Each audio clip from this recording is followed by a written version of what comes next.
Rádio Rio de Janeiro, a emissora da Fraternidade, passa a apresentar Luz na Penumbra, programa que leva ao seu coração a mensagem da doutrina espírita.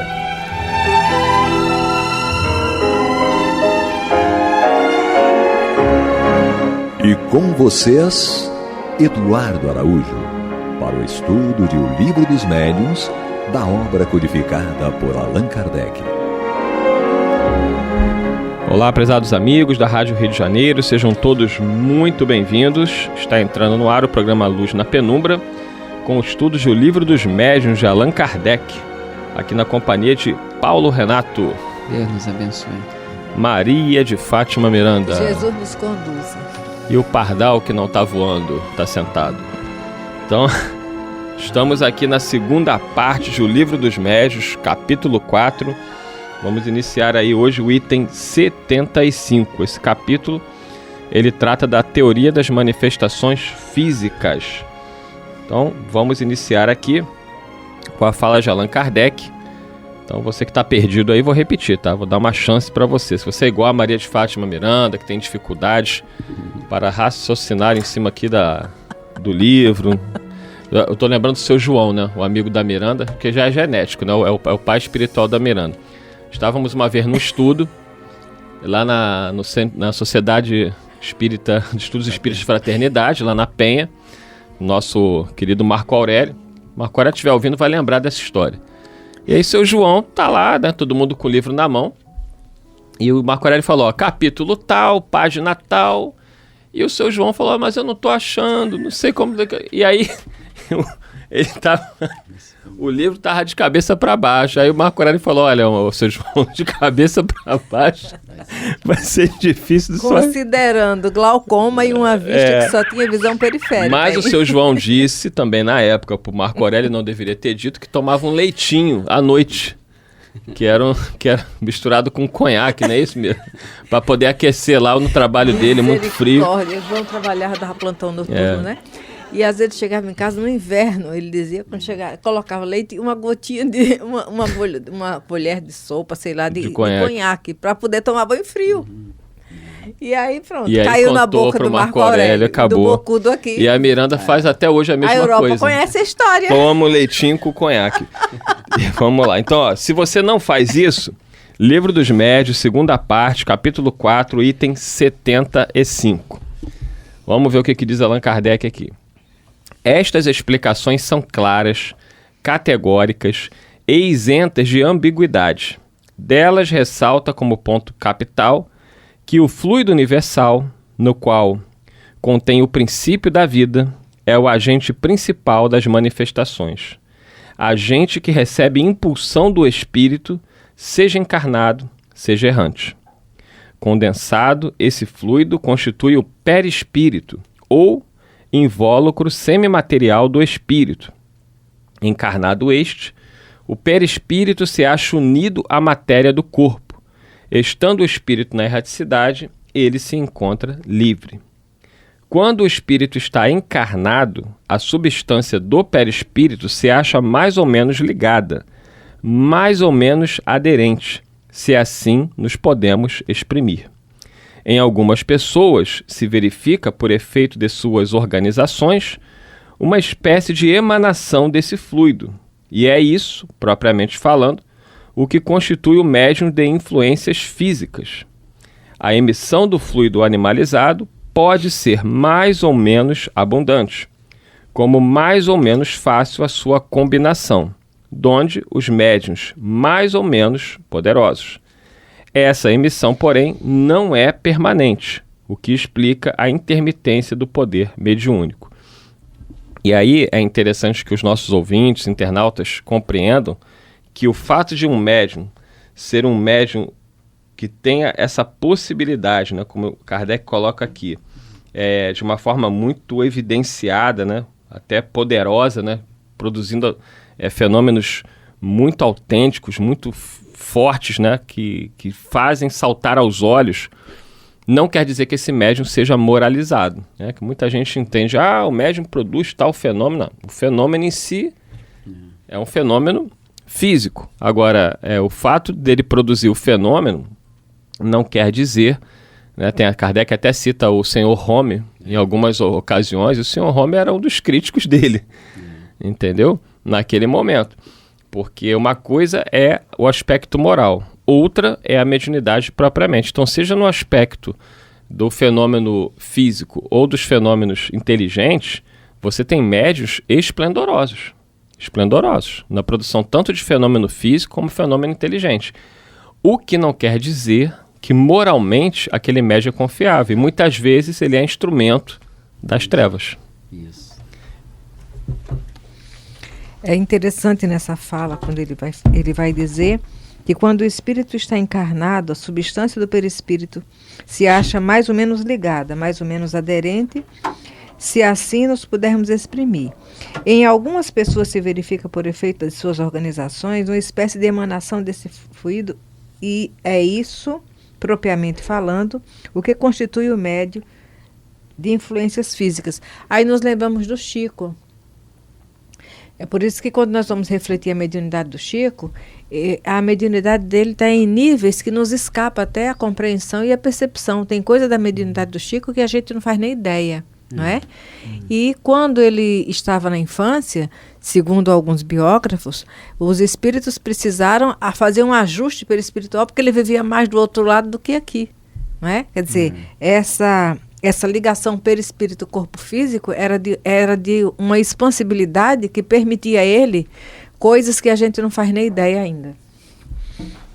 É interessante, né? Eu estava lembrando aqui da Elizabeth, acho que é Desperance, alguma coisa desse, o nome, né? Que ela escreveu um livro no País das Sombras, se eu não me engano, que ela relata os fenômenos mediúnicos que se davam com ela. Ela é uma grande médium de materialização e realmente, como ele diz aqui, a emissão do fluido animalizado pode ser mais ou menos abundante, e ele diz aqui, essa emissão, porém, não é permanente, o que explica a intermitência do poder mediúnico. Então ela explica lá nesse livro, no País das Sombras, se eu não me engano o título é esse, que ela às vezes ficava alguns meses, ficava um certo tempo sem produzir, sem dar condições aos espíritos de produzirem materialização, transporte, né, porque as forças físicas dela se esgotavam com muita facilidade, até porque materialização... A abundância com que ela doava, né? Ela com alguma regularidade. Então os próprios espíritos que orientavam aquele fenômeno através dela suspendiam a produção daqueles fenômenos para que ela se restabelecesse fisicamente. Porque às vezes a pessoa esquece, por desconhecer às vezes também, que o médium ele não é uma fonte permanente de emissão desses fluidos que os espíritos se utilizam para produzir determinados fenômenos, porque a fonte é o corpo físico e nesse sentido ela é limitada. E é preciso que o médium tenha repouso, um repouso adequado, repouso das forças para restabelecimento das forças físicas, alimentação razoavelmente adequada para a manutenção dos seus órgãos.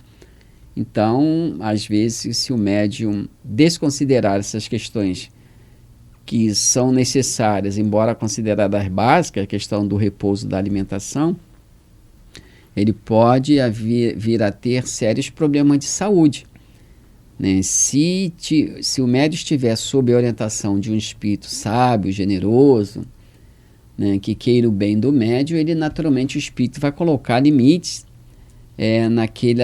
naquele desejo de trabalho, porque às vezes a pessoa é médium, fica empolgada e quer produzir, provocar fenômeno o tempo todo. Então o espírito amigo, sábio, que orienta a pessoa para o bem, naturalmente ele vai colocar limites naquele desejo dela, vai estabelecer dias, horários, uma regularidade, mas uma regularidade controlada. E a Desperance, ela relata muito bem isso no livro dela. Então nós tivemos grandes médiuns aí registrados aí na bibliografia, digamos, espírita, dos fenômenos espíritas, médiuns sérios, de materialização, que cederam suas energias psíquicas e físicas para a produção de fenômenos que os homens de ciência analisaram à época. Mas é interessante que nós temos compaixão dos médios, esses médios chamados de efeitos físicos, porque imagina um peixotinho da vida.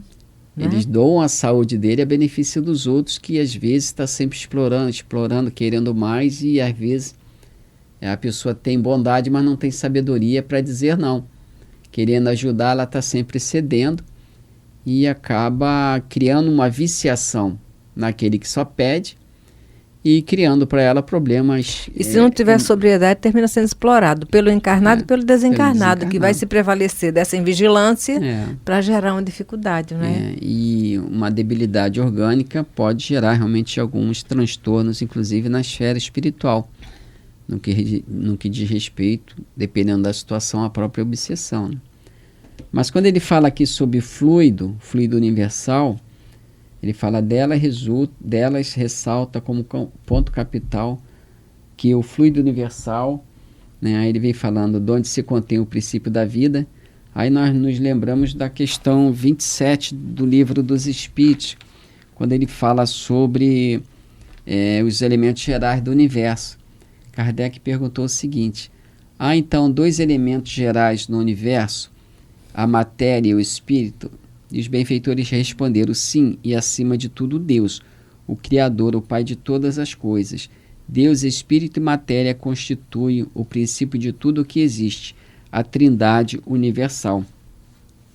Então ele vem levantando algumas outras questões que Kardec até coloca aqui na questão 33, por exemplo, e na 33A, Kardec fala assim: a mesma matéria elementar é suscetível de experimentar todas as modificações e de adquirir todas as propriedades? Os benfeitores respondem: sim, e é isso o que se deve entender quando dizemos que tudo está em tudo. E ele diz aqui na 33A: não parece que esta teoria dá razão aos que não admitem na matéria senão 2 propriedades essenciais, a força e o movimento, entendendo que todas as demais propriedades não passam de efeitos secundários que variam conforme a intensidade da força e a direção do movimento? Resposta: é acertada essa opinião. Falta somente acrescentar: e conforme a disposição das moléculas, como mostra, por exemplo, um corpo opaco que pode tornar-se transparente e vice-versa. Então, por que nós trouxemos nos lembramos dessa questão? Justamente para mostrar que esse fluido universal é a matéria, né, de onde sai tudo quanto é forma, visível e invisível, né, do mundo que a gente pode chamar de material também, porque o mundo espiritual também é um mundo material para quem está lá. Então, quando ele fala sobre esse fluido que contém o princípio da vida, é isso que os espíritos responderam a Allan Kardec aqui no Livro dos Espíritos. Ele é um dos elementos gerais do universo: Deus, espírito e matéria. A matéria aqui no sentido de fluido cósmico universal, que realmente os benfeitores dizem que no próprio livro A Caminho da Luz, né, ele mostra que, aqui também no Livro dos Espíritos, quando fala sobre os elementos orgânicos, que os espíritos responderam para Allan Kardec que os elementos orgânicos, antes da criação da Terra, eles estavam na esfera espiritual, no meio dos espíritos ou em outros mundos esperando a criação da Terra. Então esse fluido é esse éter, digamos, da ciência de hoje, que permeia todo o universo e que faz com que no universo não haja o tal do vácuo. Então o universo é preenchido por todo esse fluido, cada um com características diferentes. Esse fluido assume características diferentes conforme a necessidade dos espíritos que o controlam, que o manipulam. Então esse fluido também condensado no corpo físico, sim, né, no corpo espiritual, ele também possibilita a produção desses fenômenos físicos, né, como Kardec aqui sugere, como Kardec coloca para nós, que foi objeto das observações dele, inclusive, né? Aí nós vamos refletindo a sabedoria divina que nos deu o livre-arbítrio, né? E esse material tão rico que é o fluido cósmico universal. Aí nós começamos a estudar e vamos refletindo qual o objetivo da encarnação, não é? Perante Deus. A proposta do espírito é se desenvolver, amadurecer, desenvolver habilidades morais, porque o espírito é imortal. E o potencial dele como instrumento divino só vai se desenvolvendo cada vez mais. Porque para cooperar com Deus, e lá no Livro dos Espíritos, quando eles vão falar do objetivo da encarnação, ele vai nos lembrar que parte desse objetivo é cooperar com a criação, né? Auxiliar justamente através do bom uso do livre-arbítrio, porque tão logo fomos criados... Não, pode ler, Paulo, está aí na sua mão. Tão logo fomos criados, somos imortais. Então, a lei é de progresso. A luta refrega os desafios, as experiências, esse vai e volta das reencarnações, é para que nós possamos amadurecer moralmente e ajustar o nosso livre-arbítrio em docilidade aos desígnios do Pai para sermos instrumento dele.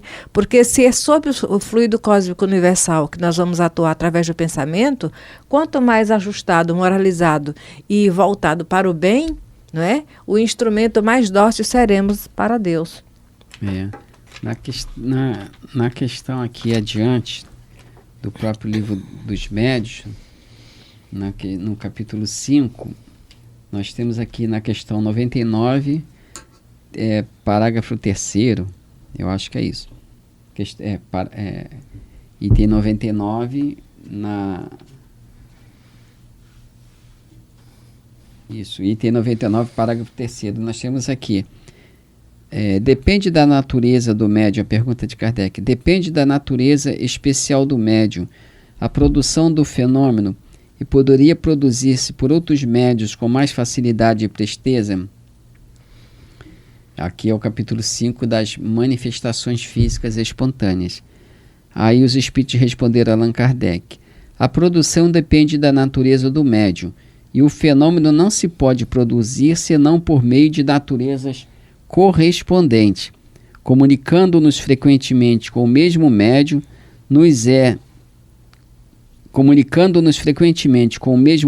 nos é de grande vantagem.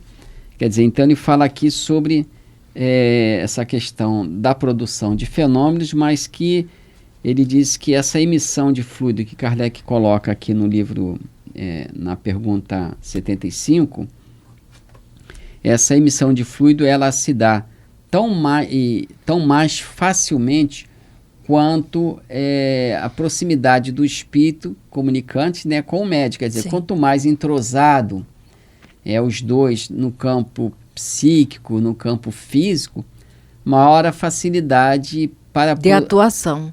Para a produção do fenômeno, facilidade e agilidade. O fenômeno se produz com muito mais agilidade, com muito mais presteza, com o médium que o espírito está acostumado a lidar. Né? A gente observa isso na como se fosse um casamento fluídico ali, não é? Quer dizer, não é só a questão mental que está ali envolvida, é a questão de força física. De combinação física. Combinação física. Por isso que ele coloca aqui nessa questão 99, item 3, essa facilidade que deve existir, que existe entre espírito comunicante e médium. Aí a gente lembra do próprio André Luiz, né? A gente está sempre relembrando esse fato, quando Chico Xavier disse que conheceu aquele espírito que estava sempre com ele no seu dia a dia, nas coisas mais comezinhas do dia, e depois ele soube que aquele espírito estava ganhando com o Chico afinidade, estava desenvolvendo aproximando-se, não é? Uma afinidade mental, emocional e física, de modo que o livro pudesse fluir pelo Chico com naturalidade, sem muitos empeços. Então é interessante essa questão quando Kardec coloca sobre essa questão do fluido e dessa possibilidade de emissão das energias do médium para a produção do fenômeno que se diz fenômeno espírita, né? Seria tipo assim, você precisar desenvolver uma tarefa com alguém que você não conhece, não sabe do conteúdo, a bagagem, como se expressa, não é? precisa antes, pelo menos, você ter uma aproximação, alinhar as ideias, não é? Ver a objetividade daquilo que é proposto, para que haja um rendimento. Porque se você faz um trabalho sem um planejamento, sem alinhar as ideias com alguém que você não conhece, quando você já conhece outro, ele pode estar na China. Voltou, é o mesmo objetivo, a mesma sintonia, tem esse casamento aí de ideias, é fácil fluir. Mas sem isso fica difícil. Ou então é um desastre. E a gente observa que essa ideia de afinidade fluídica, mental, emocional com o espírito comunicante reforça aquela recomendação sobre quem participa das chamadas reuniões mediúnicas. Porque às vezes o médium é indisciplinado. Ele não chega na hora, ele falta muito, porque ele acredita que a qualquer momento que ele chega, ele vai dar comunicação com o benfeitor espiritual dele. É isso aí. Mas, às vezes, a qualidade da produção ela é prejudicada por causa dessa intermitência, por essa falha de presença, digamos assim, do médium nas reuniões. Então, ele não desenvolve aquilo que foi colocado aqui na questão 99. Não desenvolve afinidade com o espírito comunicante. E é interessante porque o médium, se ele não tiver nessa vigilância que Jesus nos convida, a vida é um automatismo tão sequente ali, que assim como ele entra e sai de casa, troca de roupa, ele começa a interagir nas reuniões que eles são, né? De compromisso mediúnico, espiritual, assim, achando que não tem... tipo assim, não tem uma preparação, não tem um esforço mental de se ajustar. Então faz tudo dentro de um automatismo tão banal, porque chega uma hora que esse casamento de ideias, de fluídico, também vai gerar um automatismo, mas promovido por um esforço, uma dedicação, uma preparação. Mas tem médicos que entram e saem da casa espírita como se tivesse, não se, sabe? Vai falar, não se toca que tem uma comunhão naquele momento, tem um objetivo maior. Justamente. E ele busca sintonizar com o espírito benfeitor, então somente no horário da reunião. É praticamente impossível ele se livrar das outras sintonias, porque durante o dia ele preferiu, por escolha própria, sintonizar com as esferas espirituais que ele deveria evitar. E ele leva essa sintonia para a reunião mediúnica. E lá na chamada reunião mediúnica, ele não consegue, às vezes, se desembaraçar mentalmente das situações que ele se ligou durante todo o seu intervalo, dia. É por isso que o Emmanuel fala para o Chico, né? Se você quiser trabalhar comigo, tem 3 condições. Qual é a primeira? Disciplina. Qual é a segunda? Disciplina. Qual é a terceira? Disciplina. E aí nós vamos ver que é a disciplina do pensamento, do sentimento e das ações. É um desafio, né? Claro que o ouvinte deve estar pensando, mas isso é muito difícil. Se fosse fácil, a gente dormiria, né? Paulo Renato e Eduardo amanheceria Chico Xavier. Ela ia dormir Miranda e amanheceria Madre Teresa. Mas não é tão fácil assim. São espíritos que lutaram, né? Como diz o próprio Emmanuel, mais uma vez, que é um espírito que eu admiro muito. Ele diz que ninguém cresce espiritualmente sem sangue, suor e lágrimas. Então, para ser um médium, um bom médium, né, como está aqui no livro dos médiuns, né, a influência moral do médium, requer muita dedicação, muito esforço. Alguém já disse, né, que o reino dos céus deve ser muito bom, porque é difícil chegar lá. Deve ser bom. E a porta é estreita, né? Jesus deixou muito claro que não é fácil passar por essa porta, mas é a meta de todos nós, né? É o que todos nós queremos. Chegamos ao final de mais um programa. Eu acho que o reino do céu não é congelante esse Felizes com a possibilidade. Não, olha, tá muito bom porque lá fora tá muito quente. Então, abençoada seja quem inventou o ar-condicionado, né? Esteja no paraíso certamente nesse momento. Muita paz, até o próximo programa, se Deus quiser. Você está ouvindo o programa Luz na Penumbra.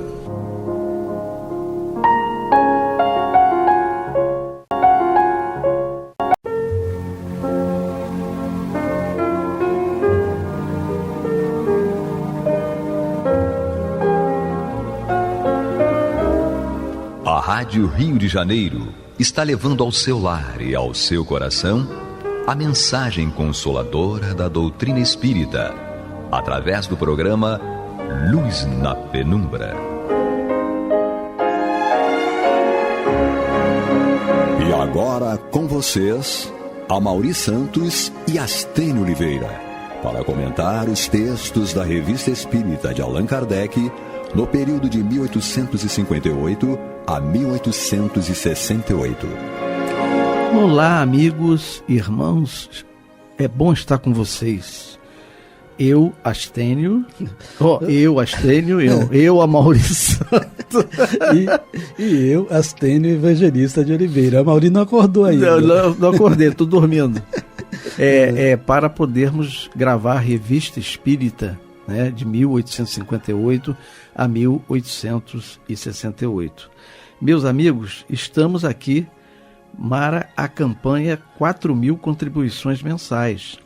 Precisamos atingir 800 pessoas no Clube da Fraternidade, no Clube da Fraternidade, ok? Contribuindo para o sustento da rádio. Para isso, vocês podem acessar a Rádio Rio de Janeiro /digital-Clube da Fraternidade pelo e-mail, ou podem clicar o telefone no 3386-1422 e fazer a sua contribuição. Bom, Astênio, estamos vendo aquilo que é força vital, né? Isso, dentre outras coisas, né? Dentre outras coisas. Porque nós estamos estudando a teoria das manifestações físicas na Revista Espírita de junho de 1858. Então nós estávamos vendo no nosso último programa, Allan Kardec fez uma série de perguntas ao São Luís para poder desenvolver essa teoria das manifestações físicas, né? Como é que seria possível os espíritos se intrometerem no mundo físico e movimentar, né? Isso aí. Os objetos materiais. Né? Isso, E aí, a última pergunta que nós vimos no nosso último programa, Kardec perguntou a São Luís de onde vem o poder especial do Sr. Home, né, do médium Daniel Douglas Home, né? E aí o São Luís respondeu de sua organização. Então vamos mostrar que isso aí não é um poder espiritual, é um poder fisiológico, né? E lembrando também, Astênio, que na época de Kardec já se conhecia o magnetismo, né? Sim, Kardec conheceu o magnetismo muito antes do espiritismo. Por isso ele questionava. É magnetismo? Não, é fluido universal. E aí o Kardec prossegue, então, já que o São Luís disse que o poder especial do Sr. Home provinha da sua organização, Kardec pergunta: que tem ela de particular? Né? Que tem a organização do Sr. Home de particular? Aí São Luís diz assim: essa pergunta não está clara. Né? Quer dizer, a gente sabe que São Luís quis dar trabalho para o Kardec. E ele também não pode dizer tudo, né? Ele tem que questionar. Até a gente sabe que como São Luís podia ver o pensamento de Kardec, então ele podia, obviamente, saber o que Kardec estava querendo perguntar. Mas quis dar trabalho para ele. Né? Então, essa pergunta não está clara. Aí Kardec fala assim: perguntamos se trata de sua organização física ou moral. Né? Eu acho que Kardec deu uma improvisada aqui, porque... Mas é porque o São Luís falou em moral. Por isso que ele perguntou... Não, o São Luís falou que era da organização, né? Ele falou assim, de onde vem? Não, ele falou da organização, mas ele também falou, em um determinado momento, que os espíritos tinham um lado moral. Isso é espírito superior e tal. Aí é por isso dessa pergunta. Sim. Então, quando Kardec fala assim, que tem ela de particular? Ele fala, essa pergunta não está clara. Aí Kardec fala, perguntamos se trata de sua organização física ou moral. E aí, quando eu digo assim, Kardec deu uma improvisada aqui, porque o aspecto moral da gente não tem organização. É verdade. Né? A organização está toda física. Nós somos amorais ainda. Como amorais. Exatamente. Não, eu digo assim, não tem, a parte moral não tem organização. Exatamente. Né? E o São Luís destacou isso, né? Porque quando Kardec fala assim, perguntamos se trata de sua organização física ou moral. Aí São Luís disse assim, eu disse organização. Como se dissesse, não tem nenhum sentido você perguntar sobre se é física ou moral, porque a organização só tem física. Exatamente. Entendeu? Aí Kardec prossegue dizendo o seguinte, entre as pessoas presentes naquela reunião, né, há alguém que possa ter a mesma faculdade do Sr. Home? Porque eles estavam, né, exatamente depois de uma reunião de fenômenos físicos. Eles estavam na Sociedade Presidente de Estudos Espíritas, onde haviam realizado uma reunião de fenômenos físicos, e aí Kardec tira essas dúvidas, né? Então, entre as pessoas presentes, há alguém que possa ter a mesma faculdade do Sr. Home? Até porque o Sr. Home não estava presente ali, né? Ele não fazia parte da Sociedade Presidente de Estudos Espíritas, né? Aí o São Luís responde o seguinte, tem-na em certo grau. Não foi um de vós que fez mover a mesa? Né? Então, assim, alguém ali, ou mais de um ali, teria a mesma faculdade do Sr. Home, mas não na mesma intensidade, no mesmo nível grau dela, né? Do Sr. Home. Né? Então foi alguém ali que propiciou a movimentação da mesa numa reunião na Sociedade Parisiense de Estudos Espíritas. Né? Então vamos lá. Prossegue Kardec. Quando uma pessoa faz mover um objeto, aí não somente a mesa, né?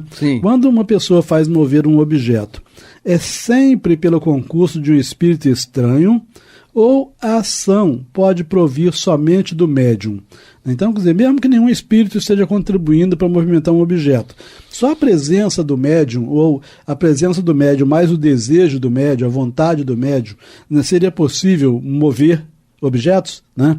Aí ele responde o seguinte, algumas vezes o espírito do médium pode agir sozinho. Por isso que é importante a gente estudar Kardec, e não só nas obras básicas, né? Estudar as obras básicas, mas estudar também essa revista espírita, né? Não, e ela é mais completa, né? Sim, né? Até porque a gente já viu em outros momentos aqui que a revista espírita foi um laboratório para os outros livros, né? Então, eu vejo o livro que ele faz, é uma síntese da revista espírita. Sim, a revista espírita é muito mais ampla. Isso, depois de... Muito mais investigativa, né? Depois de ter experimentado, né, as questões na revista espírita, ele extrai aquilo que foi aprovado de algum modo, né? Ele extrai para compor os outros livros que vieram depois, obviamente, né?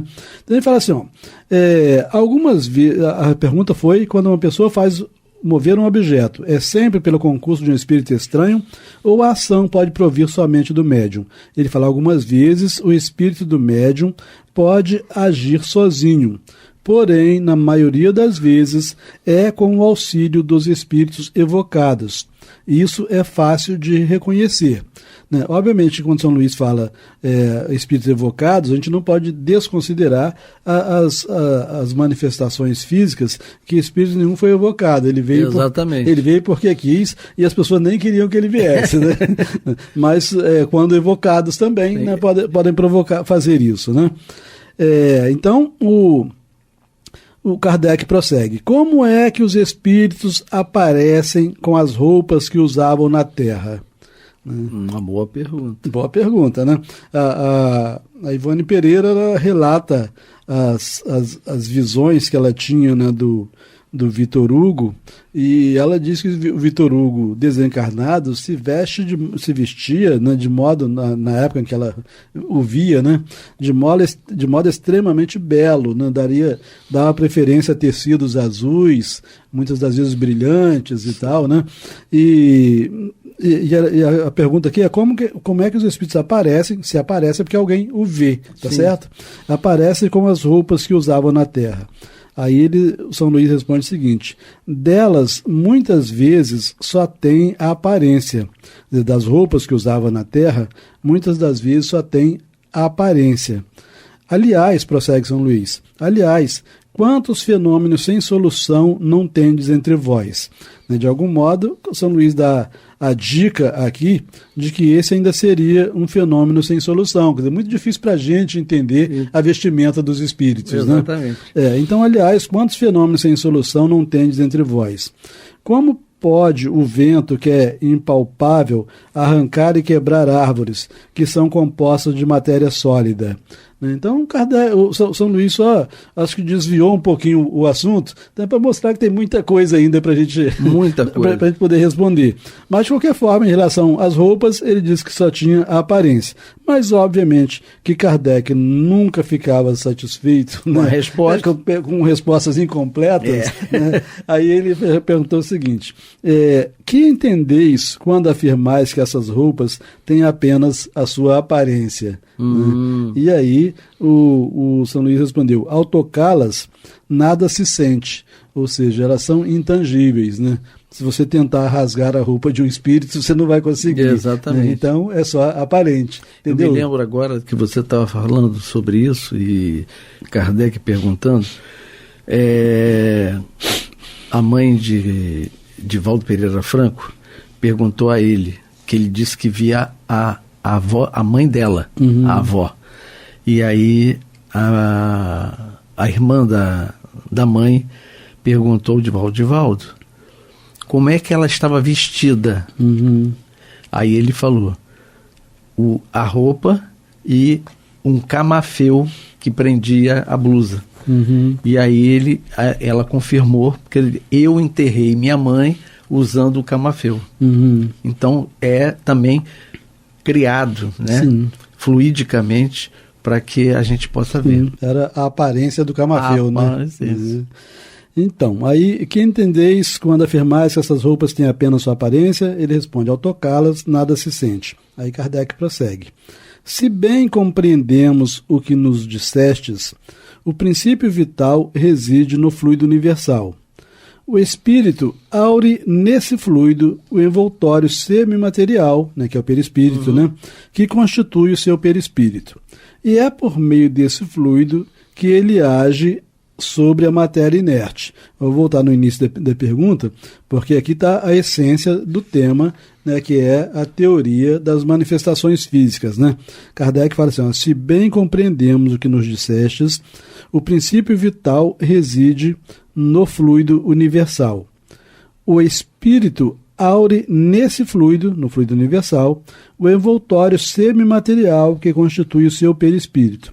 E é por meio desse fluido, e aqui me parece que quando ele está falando desse fluido, ele já está se referindo ao próprio perispírito e não mais ao fluido universal, né? Ele fala assim, e é por meio desse fluido que ele age sobre a matéria, né? Quer dizer, ele age sobre a matéria através do perispírito, né? Então me parece que aqui ele chamou o perispírito de fluido, né? Que ele age sobre a matéria inerte. É isso mesmo? Aí São Luís responde, sim, isto é, ele anima a matéria como uma espécie de vida factícia. Então, o perispírito anima a matéria como uma espécie de vida factícia.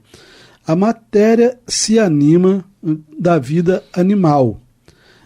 A mesa que se move sob vossas mãos vive e sofre como animal. Eu achei assim meio forte, né, dizer que a mesa sofre como animal. Esse sofrer aqui não deve ter o mesmo sentido de dor, essa coisa toda, né, mais de sensibilidade, né, algo nesse sentido. Então ele fala assim, sim, isto é, ele anima, o espírito, né, anima a matéria como uma espécie de vida factícia. A matéria se anima da vida animal. A mesa que se move sob vossas mãos vive e sofre como animal. Obedece por si mesma ao ser inteligente. Então, quando obedece por si mesma ao ser inteligente, ela não se torna um ser inteligente para compreender, né, a ordem dada pelo espírito. Né? Eu acho que, mais uma vez... Ela é sensível, né? Ela é sensível, mas isso não denota inteligência. Isso. Mais uma vez, a gente, no outro programa, a gente falou da questão do ímã, né? Sabe, que faz movimentar uma série de objetos em torno, né, pela vontade, entre aspas, do ímã. Né? É verdade. Então, ele fala assim, não é ele que a dirige, a mesa que se move sobre vossas mãos, vive e sofre como animal. Obedece por si mesma ao ser inteligente.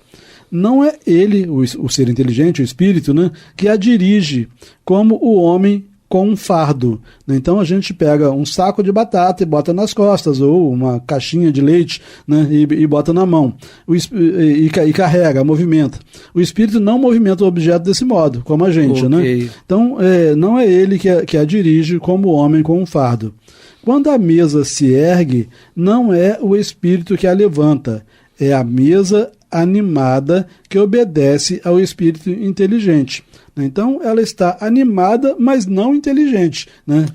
Exatamente. É o que ele prega aí, que é a vida, né? Sim. Que está também na mesa, na madeira. Isso. Né? Então, momentaneamente, é como se aquela mesa fosse um ser vivo. Exatamente. Né? E nessa condição, ela interage com o espírito desencarnado. Né? Como se ela fosse um prolongamento do espírito desencarnado. Então, o movimento que ele deseja fazer, ela faz. Ela né? faz. Entendeu? E é isso que está no Livro dos Médiuns. Então, quer dizer, até quando Kardec publicou o Livro dos Médiuns, essa teoria não tinha sofrido qualquer alteração. Exatamente. Tanto é que ele levou para lá. Né?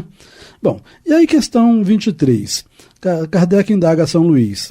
Desde que o fluido universal é a fonte da vida, é ao mesmo tempo a fonte da inteligência? Obviamente, quando Kardec fala aqui em fonte da vida, ele está se referindo à vida orgânica. Né? Da vida material, né? Não é da vida filosoficamente falando, né? Porque essa está longe da gente entender qual é a fonte. A gente só sabe que a fonte é Deus, porque Deus é a fonte de tudo, né? Mas faz parte daqueles segredos divinos ainda, né, para a gente. Então ele fala assim, desde que o fluido universal é a fonte da vida, é ao mesmo tempo a fonte da inteligência. A inteligência também é extraída do fluido cósmico universal, né? Obviamente que se nós precisássemos dar a resposta a esta pergunta sem ter ouvido as informações a resposta do São Luís, nós tenderíamos a dizer que não, né? Tenderíamos a dizer Exatamente. Que não. E ele também disse que não. Então a gente acertaria. Né? Porque ele disse assim, ó, então a pergunta foi, desde que o fluido universal é a fonte da vida, é ao mesmo tempo a fonte da inteligência? Ele responde, não. O fluido anima somente a matéria. Né? Então, o fluido universal, obviamente que na sua transformação, que acaba formando o próprio perispírito, consegue animar a matéria, mas a inteligência não está vinculada ao fluido universal. Nós aprendemos desse tema aqui importante, dar uma lida lá no livro A Gênese, né, do Allan Kardec, porque tem umas teorias lá também, né, publicadas pelo Allan Kardec, que ajudam muito a entender isso aqui, né? Como se o universo, esse grande fluido universal, ele tivesse assim dois grandes elementos, né, que é o elemento material e o elemento espiritual.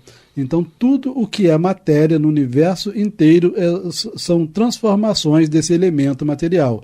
E tudo o que não é matéria são transformações desse elemento espiritual. Né? Mas para compreender isso é melhor olhar os detalhes lá no livro A Gênese. Né? Bom, então voltando.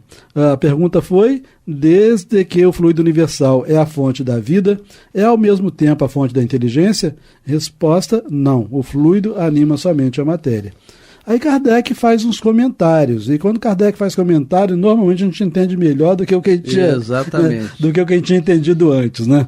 Aí Kardec fala o seguinte, olha, essa teoria, observemos que mesmo com todas as respostas sendo dadas por São Luís, Kardec insiste em dizer, é apenas uma teoria. É interessante, né? Ele não pegava nada como verdade absoluta. Exatamente. Não é isso? E é o que os cientistas hoje fazem. Isso é uma teoria. Uma teoria, vai ser submetida, né, às experiências, né, aos testes. Perfeito. Então ele fala assim, ó, essa teoria das manifestações físicas oferece vários pontos de contato com a que ele deu lá no primeiro artigo, né, mas dela difere sob certos aspectos. De uma e da outra ressalta um ponto capital. O fluido universal, no qual reside o princípio da vida, é o agente principal dessas manifestações, e esse agente recebe sua impulsão do espírito, quer seja encarnado ou errante. Tá claro, isso aqui é uma síntese do que a gente acabou de ver, né? Esse fluido condensado, esse fluido universal condensado, né, que o perispírito seria um exemplo do fluido universal condensado, né? Então esse fluido condensado constitui o perispírito ou envoltório semimaterial do espírito. Quando encarnado, o perispírito está unido à matéria. Quando encarnado, o perispírito do espírito, né, está unido à matéria, nosso organismo, né, nosso corpo. Quando encarnado, o perispírito está unido à matéria do corpo. No estado de erraticidade, quando está desencarnado, fica livre. Ora, duas questões se apresentam aqui. A da aparição dos espíritos, obviamente, não é a aparição de um espírito para outro, sim a aparição de um espírito para um homem. Né? Então, duas questões se apresentam aqui. A da aparição dos espíritos e a do movimento imprimido aos corpos sólidos. Né? Então, a partir dessas revelações dadas pelos espíritos, Kardec vai tentar entender a questão das aparições, sim, e a questão dos movimentos imprimidos aos corpos sólidos pelos espíritos. Né? E nós só temos mais 2 minutos. Né? Caramba, passa rápido. Passa muito rápido, mas vamos lá. Em relação à primeira, que é a aparição, diremos que, no estado normal, a matéria eterizada do perispírito escapa à percepção dos nossos órgãos. Então, os espíritos estão aí com seus perispíritos andando para lá e para cá e a gente não vê, não observa nada. Só a alma pode vê-la. Então, quando a gente dorme, por exemplo, a gente pode ver. A gente, na maioria das vezes, não lembra, mas a gente vê. Né? Então, só a alma pode vê-la, quer em sonho, quer em estado sonambúlico, ou até mesmo semi-adormecida. Numa palavra, toda vez em que houver suspensão total ou parcial da atividade dos sentidos. Então, quando nós estamos acordados, né, trancafiados dessa matéria, é muito difícil. Enjaulados, né? Enjaulados. É isso. Fera do jeito que a gente é. Por isso que o espírito, ele se liberta, né? Ele sai da algema do corpo. Sim. Então, numa palavra, toda vez em que houver suspensão total ou parcial da atividade dos sentidos. Quando o espírito está encarnado, a substância do perispírito se acha mais ou menos ligada intimamente à matéria do corpo, mais ou menos aderente, se assim nos podemos exprimir.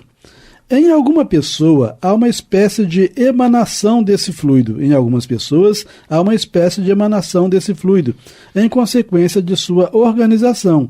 E é isso que constitui propriamente os médios de efeitos físicos. Então, o que leva determinadas pessoas a facilitarem esses fenômenos é a emanação fácil desses fluidos, né?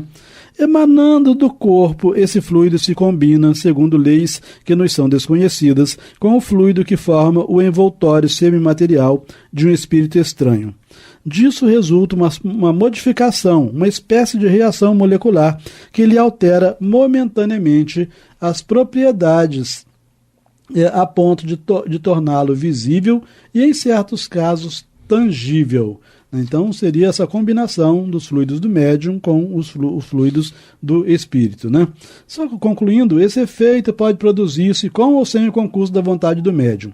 É isso que distingue os médiuns naturais, né, ou espontâneos, sim, dos médiuns facultativos ou conscientes. Né? A emissão do fluido pode ser mais ou menos abundante. Daí, os médiuns mais ou menos potentes. E como tal emissão não é permanente, fica explicada a intermitência daquele poder. Enfim, se se levar em conta o grau de afinidade que pode existir entre o fluido do médium e o de tal ou qual espírito, conceber-se-á que a sua ação possa exercer-se sobre uns e não sobre outros. Então agora você vai ter que parar. A gente prossegue no próximo programa. Então tá bem. Terminamos, meus irmãos, mais um capítulo. Eu, Amaury Santos e Astênio Evangelista de Oliveira. Contribuam na Rádio Rio de Janeiro, com a Rádio Rio de Janeiro, pelo telefone 3386-1422. Agradecemos ao Clever, que fica atrás dos panos, mais uma vez. Muita paz.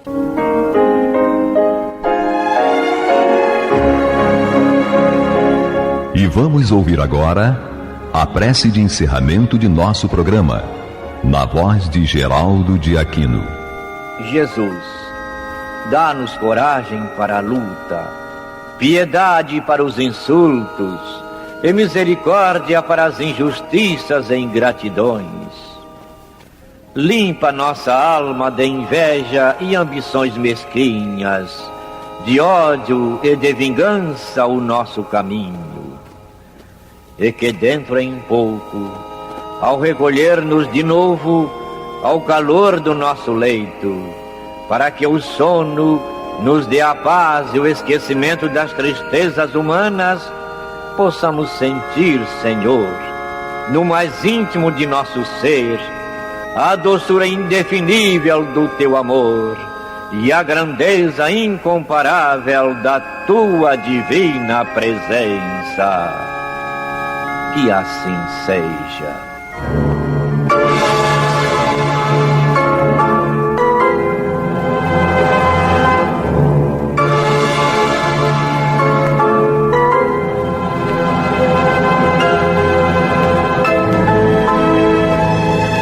Acabamos de apresentar o programa Luz na Penumbra, que voltará a ser apresentado amanhã às 21 horas nesta emissora.